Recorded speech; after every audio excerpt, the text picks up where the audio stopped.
and let us all do we can to build a better future. Okay, the video I'm going to be playing has been shared all across social media. It's AOC yelling at the GOP. Now, in many ways, I can kind of sort of understand where she's coming from.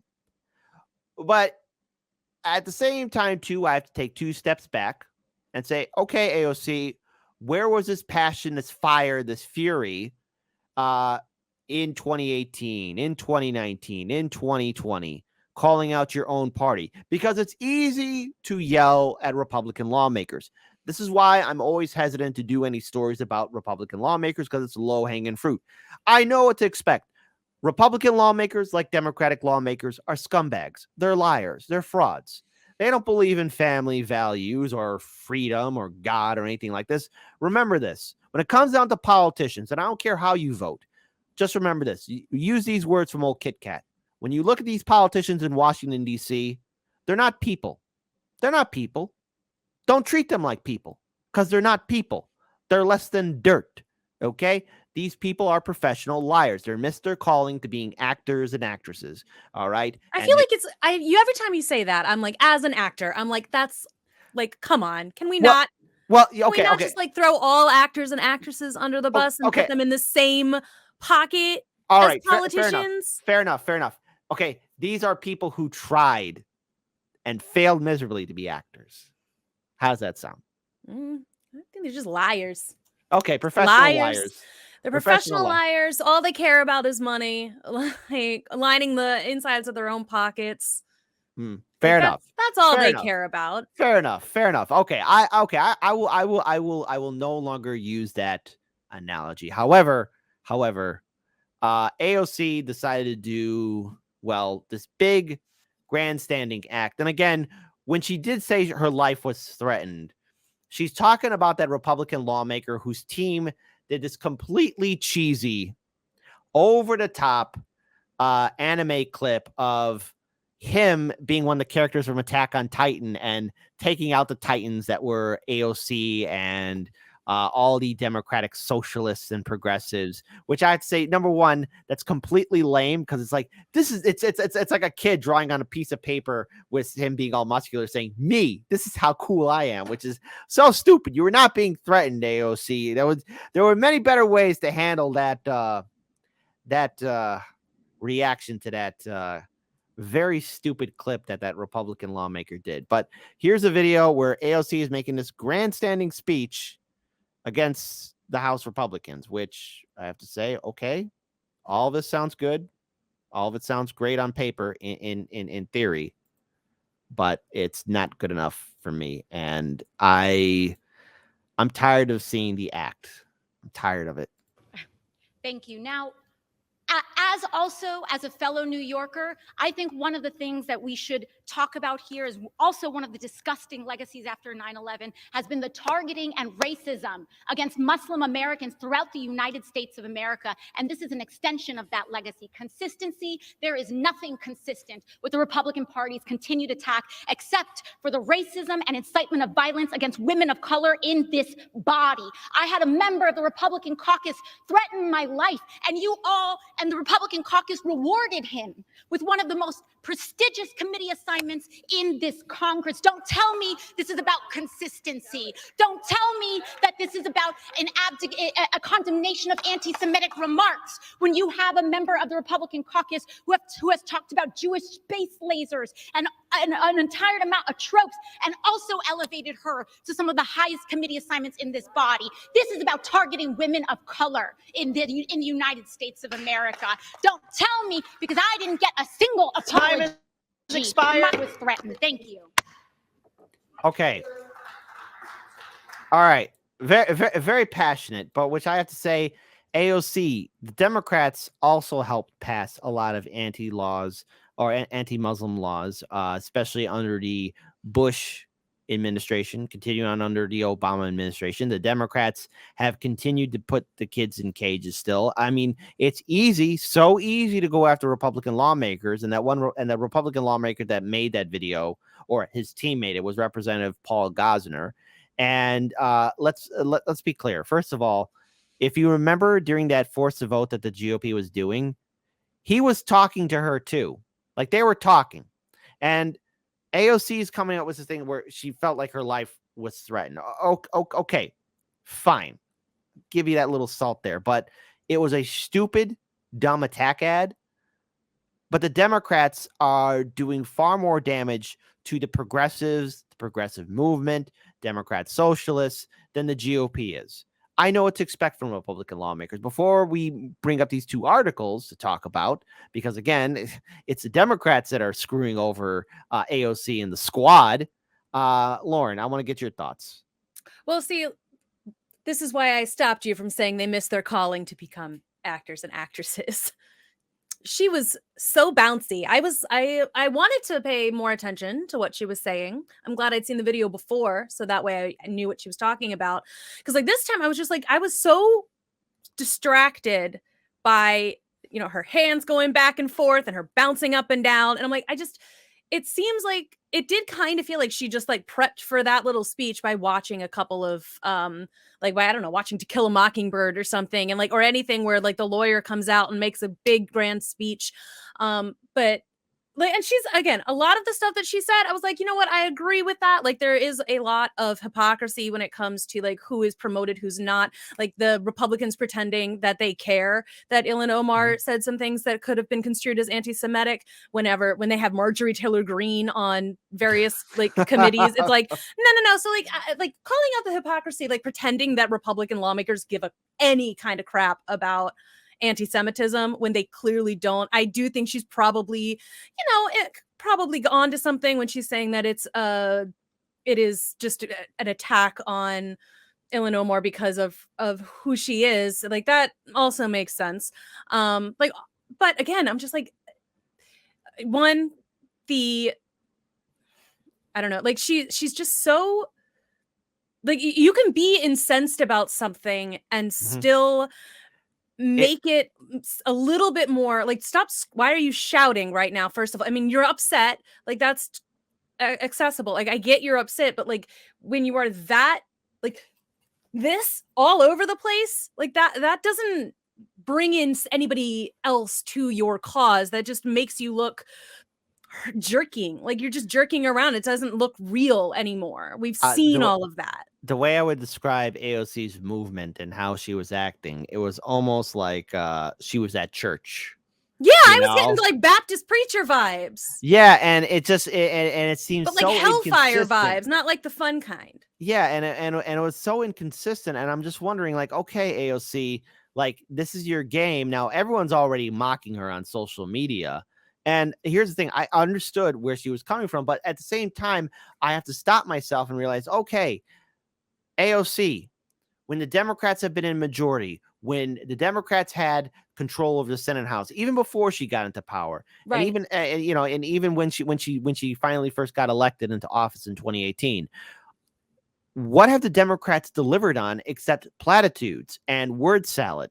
I mean, Roe v. Wade, again, I keep on bringing this up, but Roe v. freaking Wade died under a Democratic administration.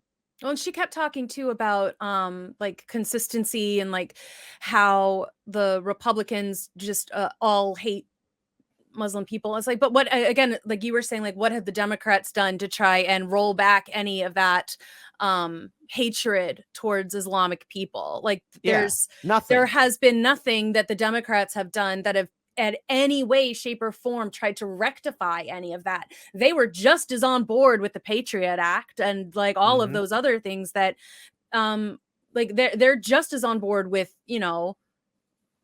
unfairly attacking Muslim people, men or women. And it's just like, but well, you can't just yell at the Republicans for like hypocrisy if it's just immediately. It's like, but you can draw a direct line. It's like, okay, but what have the Democrats done? The exact same thing as the Republicans. Like they're not trying to help stem racism in any kind of way. Now, and here's the thing too. Now, again, I'm very curious to see what AOC is going to say about the Democratic Party. Look, there's her mama bear. There's Mama Nancy. And look, there goes Hakeem Jeffries, the guy that she simped for during the forced to vote. The Democrats, lock and step, went for this guy, a very pro-corporate guy. And there's Old Nancy right there too. Okay, so progressives warn House anti-socialism resolution backed by 109 Democrats is a step towards slashing the safety net. AOC, Cori Bush, Ilhan Omar, Rashida Tlaib. You know what? I'm done asking them for help. But God Almighty, AOC, you're the darling of the DSA. You've been endorsed by them. They keep on bringing up your name all the time, every time. Maybe is this your little wake-up call? Yeah, probably not. So more than 100 U.S. House Democrats, including some of the wealthiest members of Congress. Oh, I'm sorry. Sometimes I stutter. Including some of the wealthiest members of Congress. Let me speak English clearly. I apologize, Lauren. I apologize to my viewing audience. Including some of the wealthiest members of Congress, joined with Republican lawmakers.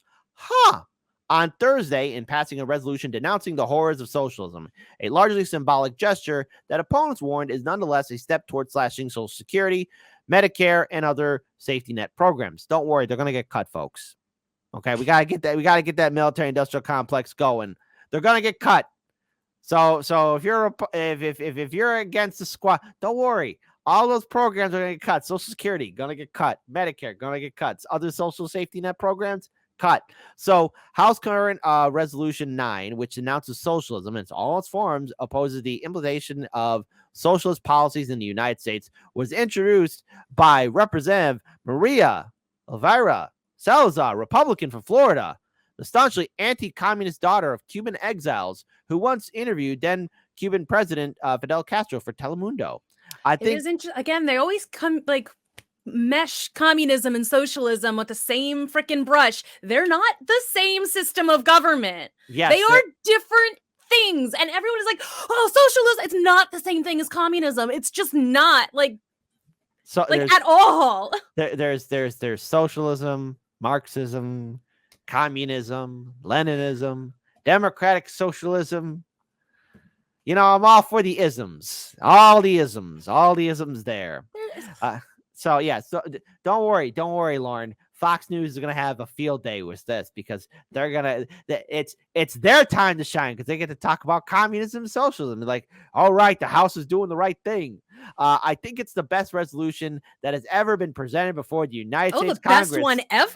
It's the best one ever. Hey, folks, wrap it up. Everything's going to be okay. You don't need to subscribe to any independent media network because she said it right here. I think it's the best resolution that has ever been presented before the United States Congress. Salazar told Insider at the U.S. Capitol before the vote. Our youth are being penetrated by this ideology through media and academia. So, okay, the interesting thing about academia, it's like through education, they're being indoctrinated. It's like, okay, they're learning about how, maybe like equality. That's bad. Like no equality for anybody at all. Okay, so hold on. I'm actually being called out. Marvin Vargas yells, "Kit, stop yelling. You're getting passionate like AOC."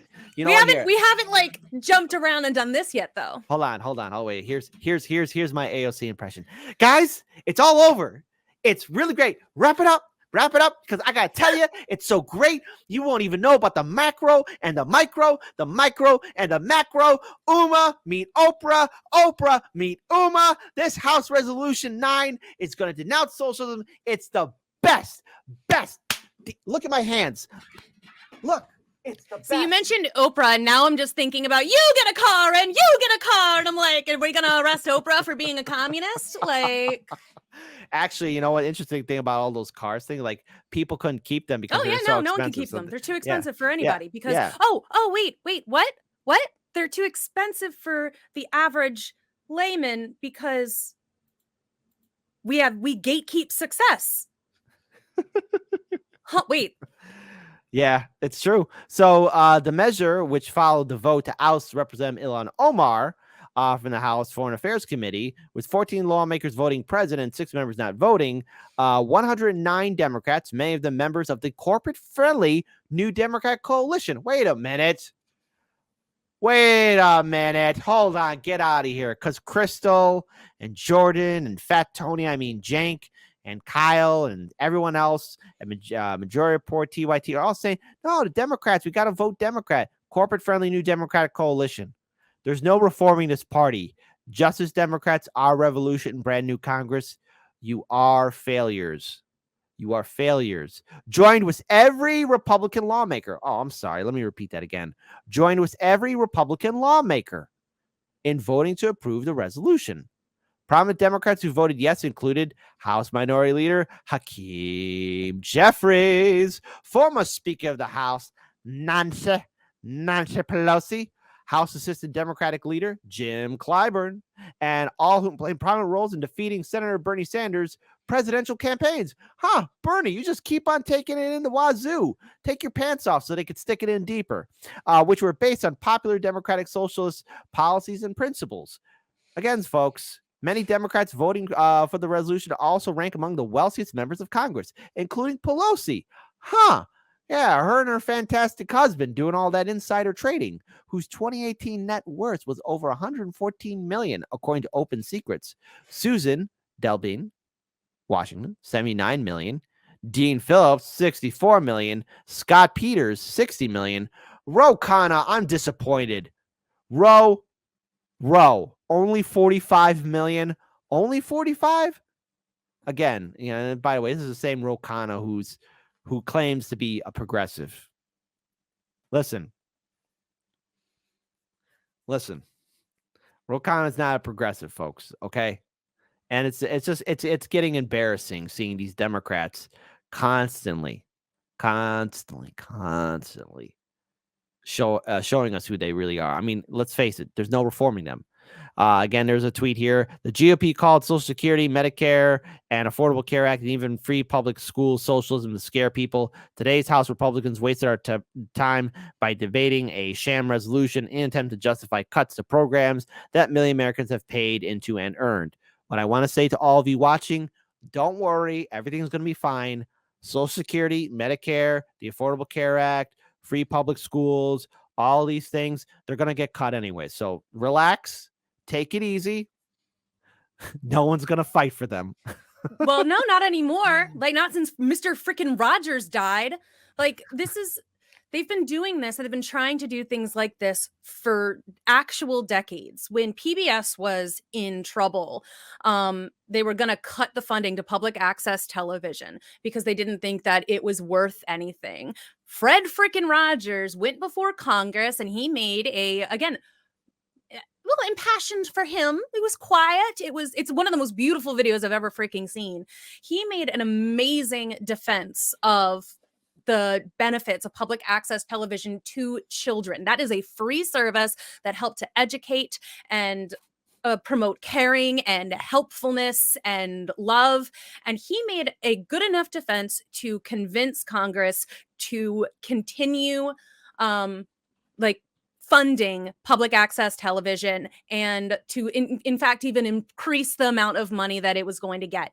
We don't have anybody right now who's willing to do that. And I just don't understand why we can't just admit. This proves it. The people who are in charge do not care about equality. They do not care about anybody who is not in their social bracket.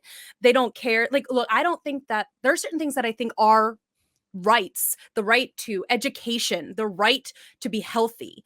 And it's just by continually slashing the budgets for those kinds of things that allow people to all get a leg up and to actually promote the American dream, which is that any man can make it here.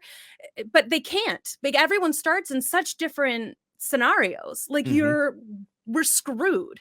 We are promoting human suffering by continually slashing anything that would allow someone who does not exist on the upper echelons of society to get anywhere forward. And then we continually we punish them for it. I think, what was it? I think Ever After had that sentiment. It's is it not true that we first make thieves and then punish them for it? It's that's what we do. That is what we're doing. And that is what this resolution is going to continue to do.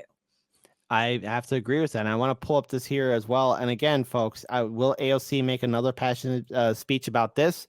Once again, DNC panel blocks vote on dark money ban in Democratic primaries. Remember where Bernie made that passionate plea too, saying we gotta get dark money out of Democratic primary. That's not going to happen. That's not going to happen. Listen, I know most of you watching are burnt out by electoral politics, so I get it. I 100% understand it. But if you are going to get involved in voting, let's say in 2024, if you choose to vote, support citizen ballot initiatives. If you live in a ballot initiative state, try and make your state a ballot initiative state. Or number 3, support and vote for independent and third-party candidates. If you see Democrat or Republican, leave it blank. What did I do during the 2022 midterms? I voted and supported the good citizen ballot initiatives from my state, but I also voted third-party and independent. And yeah, a lot of them, again, huge shout out to the Illinois Libertarian Party. They got on most of the ballots, which I was pretty impressed by. But I also voted for Green Party candidates there as well. I also voted for a few other independent, non-affiliate candidates. And that's what I did. Don't vote and support the Democratic and Republican candidates. They let you bring your phone in there. Like you can, whenever you see when you see the name of the person with their little, their I or their R or their D or their G or whatever, like you can look them up and see if they're actually non-affiliated. Because there are a lot of those candidates who like, you think you're voting independent or you think you're voting green or something, but it's like, oh no, they were on the Republican docket or they were on the Democratic docket, but they didn't get it. So now they're running as this. It's like they let you check that in the booth. They don't kick you out. Like you're not supposed to take pictures or anything, but like you're allowed to have your research with you. I use my phone. I use my phone. Yeah, they don't. No one says anything to me, and if no one's ever said anything to me for bringing my phone into like act. And it took me forever to vote this time because I was like every single freaking judge. I was like, okay, let's see what they have. Like. Exactly. So again, AOC, you can do a big show, this big song and dance, and I have to say this: it means nothing if you have zero follow through. It means nothing if you have nothing to show to me. So you can do your song and dance, but I'm not paying attention to it, and you're wasting everyone's time. As the Justice Democrats, brand new Congress, our revolution. And God, I'm going to vomit in my brain if Bernie Sanders chooses to run again in 2024, because that's like, again, the biggest slap in the face. Because what, third time's the charm? But boy, it's going to be failure through and through.